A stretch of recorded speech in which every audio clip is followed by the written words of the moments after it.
संबंधों का संपोषण, सहभाजन एवं संरक्षण की कला। लेखक स्वामी निखिलेश्वरानंद जी, सचिव रामकृष्ण मठ, राजकोट। अनुवादिका नम्रता वर्मा, PIV विभाग, दिल्ली। हमें सन्यासी के रूप में समस्त संबंधों से परे रहना चाहिए। इसके बाद भी मुझे इस सुंदर विषय पर व्याख्यान देने के लिए चुना गया है। संभवतः इसलिए क्योंकि श्री रामकृष्ण ने कहा था, दोनों पक्षों का वस्तुनिष्ठ दृष्टिकोण होने के कारण दर्शक दो शतरंज खिलाड़ियों के खेल को अच्छी तरह से समझ पाता है। एक सन्यासी के रूप में हमारे पास वस्तुपरक दृष्टि होती है, क्योंकि संबंधों पर विभिन्न दृष्टिकोणों से पति पत्नी, संतान, अभिभावक, सास बहू जैसे दोनों ही ओर से सुझाव हेतु लोग हमारे पास आते हैं। अतः सन्यासियों को विविध संबंधों का आंतरिक विषयनिष्ठ आलोक प्राप्त होता है। संभवतः यही कारण है कि संबंधों का संपोषण जैसे विशद विषय पर वक्ता के रूप में मुझे चुना गया है।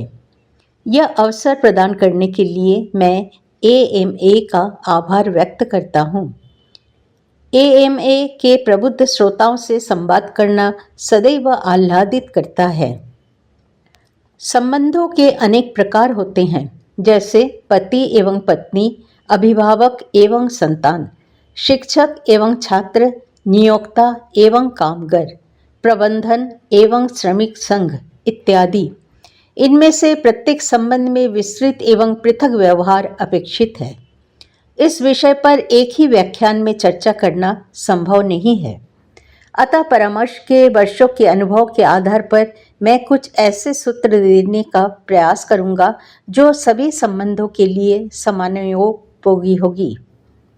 किसी भी समाज अथवा समुदाय को 3 समूहों में विभाजित किया जा सकता है। प्रथम समूह अपने जीवन में 3 P यानी प्रॉफिट, परसूट एवं पॉपुलैरिटी चाहते हैं। वे व्यापारिक लाभ, आनंद एवं लोकप्रियता के आकांक्षी होते हैं। इस समूह के लिए केवल Q या बुद्धि प्राप्ति ही पर्याप्त होता है। दूसरा समूह वास्तविक और दीर्घकालिक संबंध एवं मन की शांति की आकांक्षा करते हैं। वे जीवन में 3 H यानी हैप्पीनेस, हार्मोनी एवं हेल्थ चाहते हैं। वे परिवार, व्यापार और सामाजिक जीवन में प्रसन्नता, सद्भाव और शारीरिक, मानसिक स्वास्थ्य एवं आनंद की प्राप्ति करना चाहते हैं। इस समूह को Q के अलावा EQ या भावनात्मक घटक की आवश्यकता होती है। तीसरा समूह न केवल सुख, सद्भाव और स्वास्थ्य चाहता है, बल्कि अनंत सुख, आनंद और शांति के साथ चिरस्थायी संबंध भी चाहता है, क्योंकि मनुष्य सीमित सुख, आनंद और शांति से संतुष्ट नहीं रह सकता है।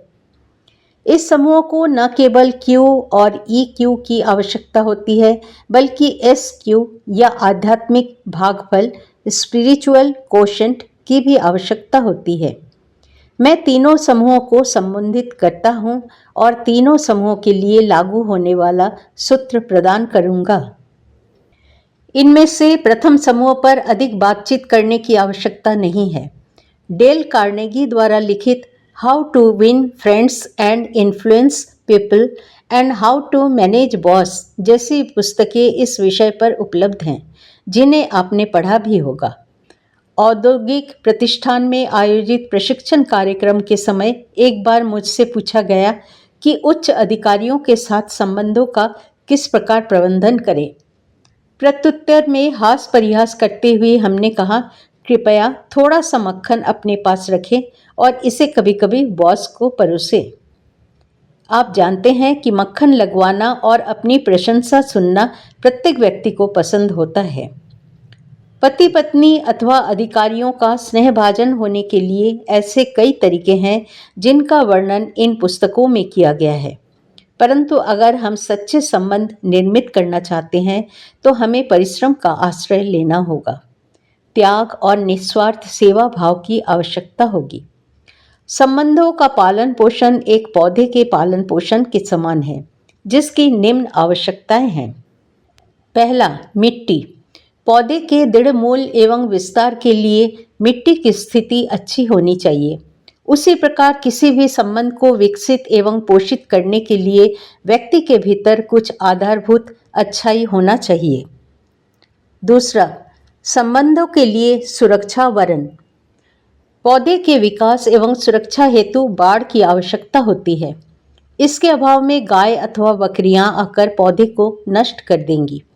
लेकिन यह घेराबंदी पौधे की एक निश्चित ऊंचाई तक बढ़ने, विकसित होने एवं गायों और बकरियों से सुरक्षित होने तक ही आवश्यक है। इसी प्रकार संबंधों में भी प्रारंभिक अवस्था में ही अनुशासन, शिष्टाचार एवं संरक्षण की आवश्यकता होती है। माता पिता अपने बच्चों के संरक्षक कहलाते हैं। पौधे के प्राथमिक विकास के बाद सुरक्षा वरण को हटने की आवश्यकता होती है, अन्यथा पौधा स्वयं ही घेराबंदी तोड़कर मुक्त हो जाएगा। इसी प्रकार जब बालक किशोरावस्था में प्रवेश कर जाए तो माता पिता को बच्चों को कुछ ढील देनी चाहिए। जब अभिभावक अपने किशोर वय संतान के प्रति संरक्षणात्मक भाव रखते हैं तब समस्या होती है।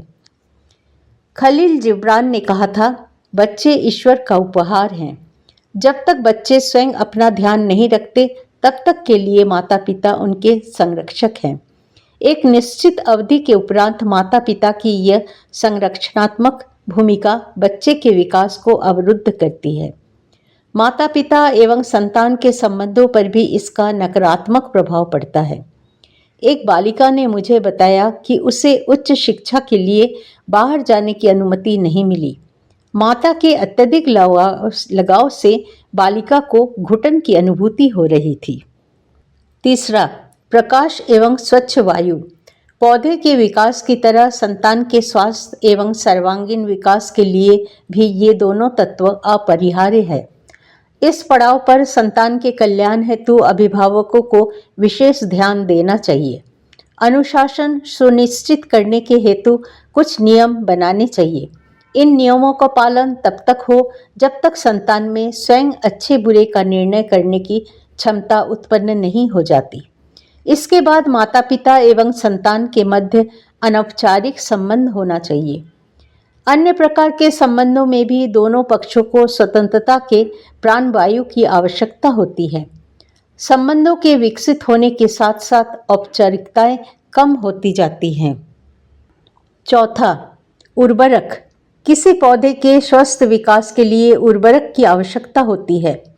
संबंधों में भी यह आवश्यक है। विनम्रता, सेवा एवं देखभाल पूर्ण व्यवहार संबंधों के उर्वरक कहे जा सकते हैं। यहाँ तक कि कर्मचारियों के साथ सहायिका या चालक जैसे संबंधों में भी यह महत्व रखता है। विगत 5000 वर्षों से हमारे देश के महान नायकों द्वारा रॉबर्ट ग्रीनलीफ द्वारा प्रचलित सर्वेंट लीडरशिप का पालन किया जा रहा है। इसका नवीनतम उदाहरण डॉक्टर एपीजे अब्दुल कलाम है। डॉक्टर कलाम को महात्मा गांधी से प्रेरणा मिली। हमने वर्ष 2002 में पोरबंदर में एक विद्यालय भवन के उद्घाटन हेतु डॉक्टर कलाम को आमंत्रित किया था। वे तब राष्ट्रपति नहीं बने थे। वे अत्यंत विनम्र लगे। जिन सेवकों ने उन्हें भोजन परोसा उनके साथ भी उनका व्यवहार अत्यंत मधुर था। पोरबंदर में जिस कक्ष में स्वामी विवेकानंद जी ठहरे थे, डॉक्टर कलाम ने वहां बैठकर गहन अध्ययन किया। छात्रों को प्रेरक उद्बोधन देते हुए डॉक्टर कलाम ने बताया कि वर्ष 1947 में वे 8वीं कक्षा में थे। वे अपनी कक्षा के मॉनिटर भी थे। 15 अगस्त की मध्य रात्रि को सभी छात्रों को रात में जगकर मध्य रात्रि का भाषण सुनने को कहा गया था। डॉक्टर कलाम ने यह किया। दूसरे दिन समाचार पत्रों में उन्होंने 2 चित्र देखे। पहला चित्र लाल किले में ध्वजारोहण करते पंडित जवाहरलाल नेहरू का था। दूसरा चित्र कलकत्ता के दंगाग्रस्त क्षेत्रों में पीड़ितों के आंसू पोंछते महात्मा गांधी का था। डॉक्टर कलाम ने बताया कि दूसरा चित्र ही उनकी समूची विद्यालयीन, महाविद्यालयीन एवं जीवन की शिक्षा थी। स्वतंत्रता आंदोलन के मुख्य नायक गांधी जी ने स्वतंत्रता के पश्चात किसी भी पद की आकांक्षा नहीं रखी। इसके स्थान पर वे पीड़ितों के साथ खड़े थे। गांधी जी का यह त्याग भाव डॉक्टर कलाम के लिए प्रेरणा बना।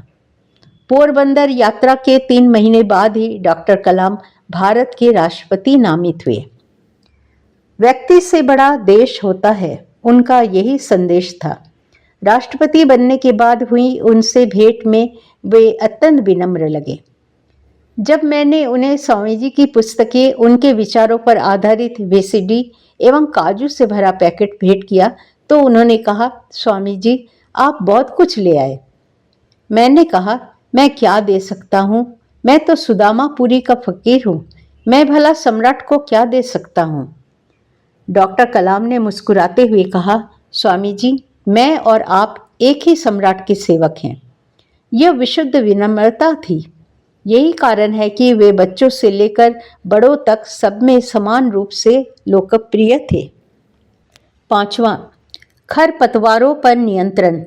जिस प्रकार खरपतवार पौधे की वृद्धि को प्रभावित करते हैं, उसी प्रकार धन, सत्ता और पद के लोभ से संबंध प्रभावित होते हैं। हमारा समाज अत्यधिक उपभोक्तावादी हो गया है। हाल ही में भारत में भी आत्महत्याएं बढ़ी हैं। भारत में भी मानसिक रोग और तलाक बढ़ रहे हैं। संयुक्त राज्य अमेरिका में संपन्नता के परिणाम स्वरूप संबंध टूट गए हैं। इसके कारण कई बच्चे एकल माता पिता के साथ बड़े हुए और वे प्रेम के लिए तरसते हैं। भारत में भी औपचारिक तलाक के बिना कई दंपत्ति तनावपूर्ण स्थिति में एक साथ रह रहे हैं, लेकिन उनके मध्य शायद ही कोई संबंध हो। लोभ रूपी खरपतवार को हटाने के लिए दोनों ही पक्षों को त्याग का अवलंबन लेना होगा। इसके साथ ही धन एवं संपदा का न्यायपूर्ण वितरण आवश्यक है। 6वां, कीट नियंत्रण। जैसे कीट पौधों को खा जाते हैं, वैसे ही ईर्ष्या, क्रोध आदि संबंधों को प्रभावित करते हैं। जैसे पौधों के लिए कीट नियंत्रण आवश्यक है, उसी प्रकार हृदय की शुद्धि के लिए प्रार्थना, पवित्र संगति आदि आवश्यक है। कई युवा लड़के जो किसी से प्यार करते हैं, उन्हें अपनी गर्लफ्रेंड को किसी अन्य के साथ मित्रवत व्यवहार करते देखना असहनीय हो जाता है। यहाँ मुझे एक घटना याद आती है। एक दिन जब मैं अपने आश्रम कार्यालय में था तो एक युवक अत्यंत उग्र अवस्था में आया और उसने मुझे एक चाकू दिया जिसे वो मुझे सौंपना चाहता था। मेरे पूछने पर उसने स्वीकार किया कि वो एक युवती से प्रेम करता है। फिर एक दिन उसने देखा कि वो युवती अपने सबसे अच्छे मित्र के साथ स्कूटर पर पीछे बैठकर घूम रही है। युवक के लिए ये असहनीय था। वो अत्यंत क्रोधित था एवं उन दोनों की हत्या करना चाहता था। उसने अपने घर से एक चाकू लिया और अपने मार्ग पर आगे बढ़ा।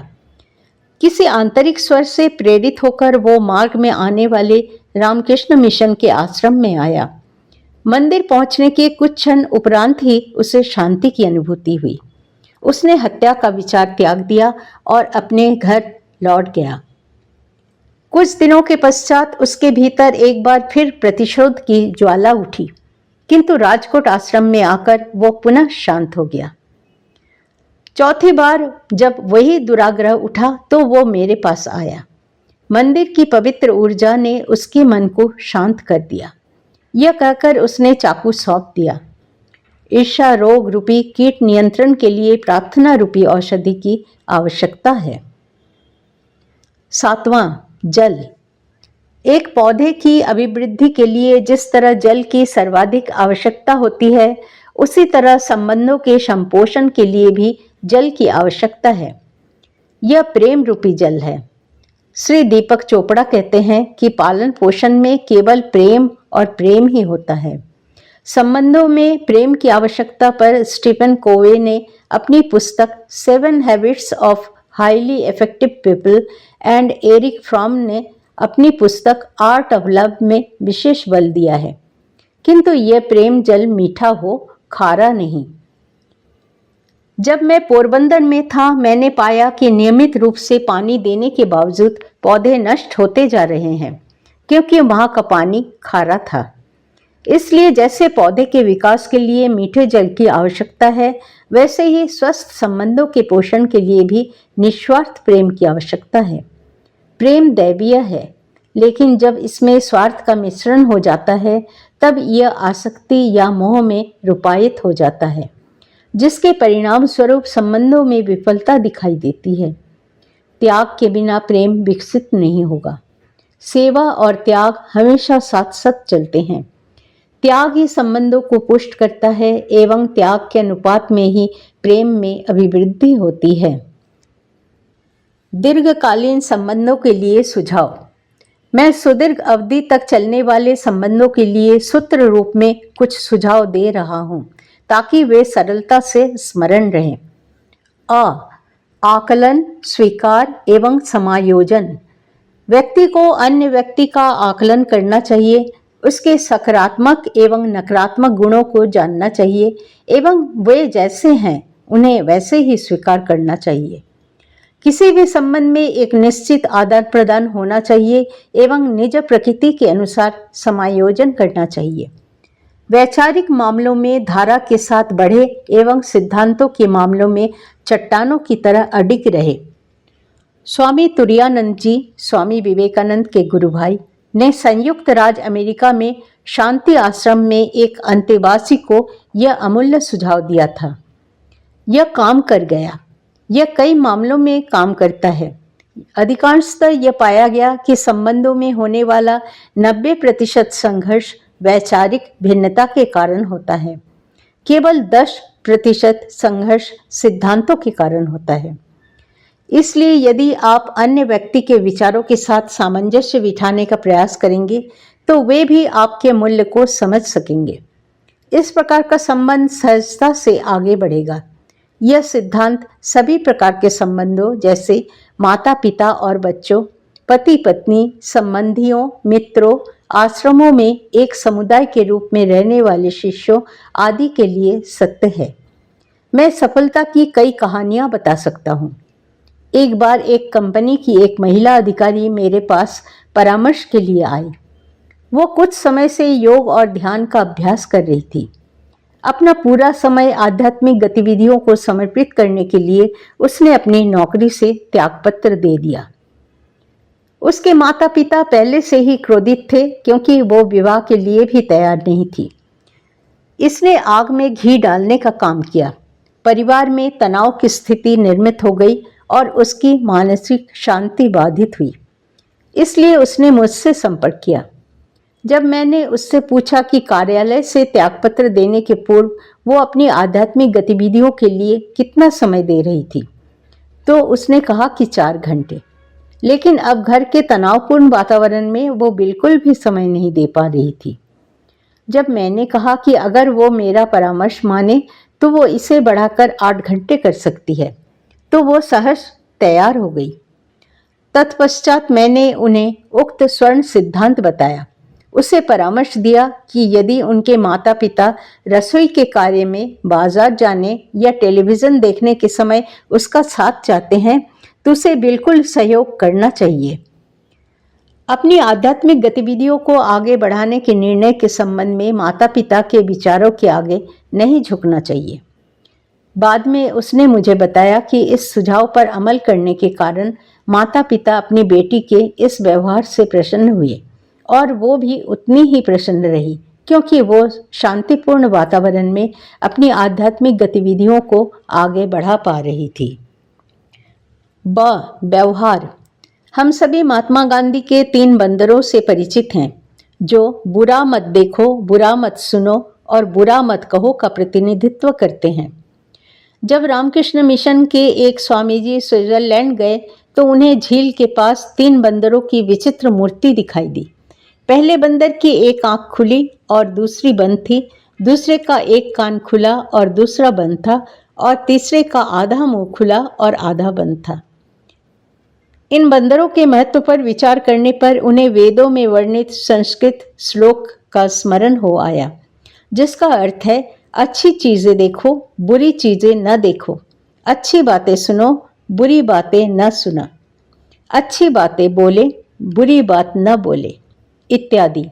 और उन्हें उपरोक्त मूर्तिकला के पीछे का ज्ञान पता चला। किसी संबंध को विनिष्ट होने का निश्चित मार्ग है। पीठ पीछे किसी की आलोचना करना या बुरा कहना किसी संबंध के विनष्ट होने का निश्चित मार्ग है। बहुत अधिक स्पष्ट बोलने से भी आलोचना होती है।